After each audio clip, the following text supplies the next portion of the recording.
salaamaaleykum mbokki internautes ci dal leen ak jàmm suñu site bi ñu leen di ñaan ngeen abonné te bës cloche notification bi tey yemoo ak àjjuma ñaari fan ci weeri mi atum 2025 ñu fas yéene leen a jukkil ci li gën a fës ci ay xibaar. Bokk na ci fête du 1er mai au palais, le président daal dina ériger l'emploi des jeunes en priorité nationale. Ci cérémonie bu 1er mai bi nga xam ne amaloon nañ ko daal di koy jagleel remise des cahiers de doléances, le président Bassirou Diomaye Faye daal dina réaffirmer bile engagement bu état bi ci rek daal di def emploi des jeunes une priorité stratégique. Daal dina mettre en avant les efforts gouvernementaux déjà en cours, notamment à travers les programmes d'insertion professionnelle, de soutien à l'entrepreneuriat et le renforcement de la formation technique. Chef de l'État bi daal dinay saluer les résultats de la récente conférence sociale yi nga xam ne daal dinay permettre ñu tracer ay pistes de réforme concertées avec les partenaires sociaux et économiques. Par ailleurs, le président daal dinay insister ci nécessité renforcer les liens diggante formation ak marché du travail, daal di miser sur les filières d'avenir tey daal di impliquer davantage le secteur privé ci définition des cursus et des opportunités d'apprentissage. Daal dinay réaffirmer aussi son engagement aux valeurs du travail, dignité, liberté, solidarité et respect mutuel bi nga xam ne da ko daal di considérer comme ay fondation d'une société équitable et libre bi nga xamante ne ni chaque citoyen mën na gis son effort reconnu et ses droits protégés. Bu ñu jugee ci loolu ñu wax àddu jëm ci pacte social historique au Sénégal. Syndicat, patronat ak gouvernement daal dinañ ñuy sceller ab trêve pour la stabilité. Ci fête du travail bi nga xam ne amaloon nañ ko, gouvernement bu Sénégal nag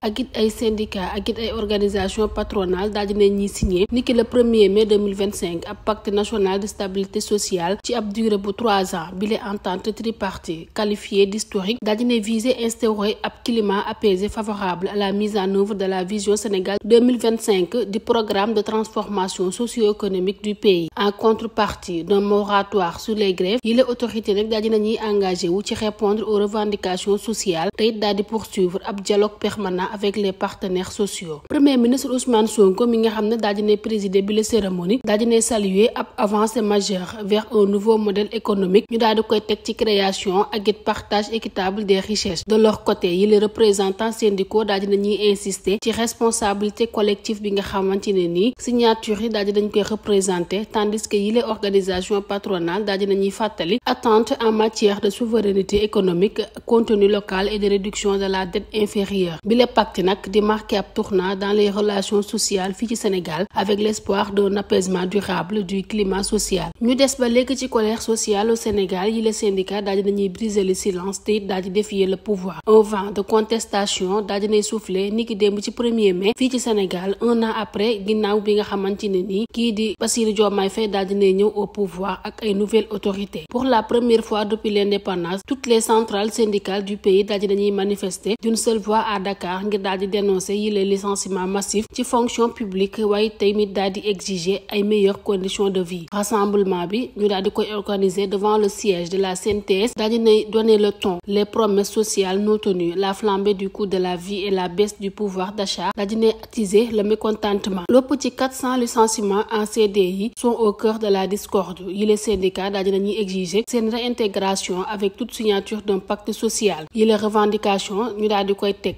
ci ay conditions de travail dans les secteurs de la santé, de l'éducation, avec les demandes concrètes comme des indemnités de logement ak it ab revalorisation des retraites des agents contractuels. Alors que le gouvernement, par l'intermédiaire du Premier ministre Ousmane Sonko, daal dina proposer ab pacte social di prévoyer ab trêve syndicale de 3 ans. Lu toll ci 1000 points actuellement dafa nekk en négociation. Mais la confiance semble ébranlée. La question demeure, les autorités répondront-elles aux attentes grandissantes des travailleurs? Ba léegi ñu wax àddu jëm ci APR mi nga xam ne daal dina dénoncer l'érosion des acquis sociaux, le travail un levier de progrès brisé par le pouvoir actuel. Ci fête du travail bi ba léegi Alliance pour la République daal dina critiquer le gouvernement actuel di ko accuser ne dafa daal di détruire l'héritage social laissé par l'ancien président Macky Sall. Ci ab déclaration ferme, le secrétariat exécutif national bu parti bi nag daal dina dénoncer la suspension de mesures sociales majeures lu ci mel ni couverture maladie universelle ak it ay bourses de sécurité sociale, di souligner que yile acquis dafa daal di permettre un véritable progrès social sous le précédent régime. L'APR daal dina également fustiger les licenciements abusifs dans les institutions publiques et mis en garde contre un retour aux ajustements structurels fruits d'une stabilité économique croissante. Communiqué bi daal dina qualifié de réquisitoire contre la gestion du pouvoir actuel, di dénoncer aussi ab climat de terreur et de répression marqué par des arrestations politiques ak it ab affaiblissement de la liberté de la presse. APR daal di ne woote à la mobilisation nationale contre